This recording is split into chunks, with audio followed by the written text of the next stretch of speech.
Microsoft অফিসের ক্ষেত্রে এই ডিস্ক ফাইলটিকে আমরা প্রথমেই মাউন্ট করে ফেলব।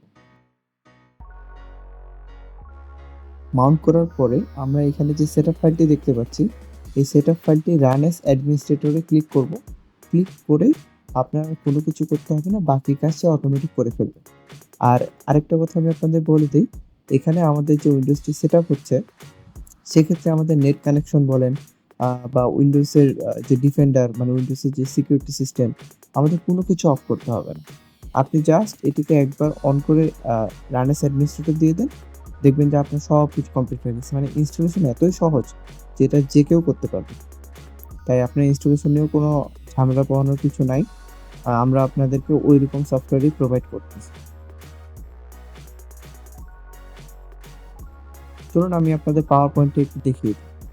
এখানে দেখতে পাচ্ছেন আমাদের যে পাওয়ার পয়েন্টটি এটি ফুললি অ্যাক্টিভেটেড এবং আমরা যদি অ্যাকাউন্টে গিয়ে আপনাদের দেখাই, এই যে দেখুন আমাদের এখানে ফুললি অ্যাক্টিভেটেড।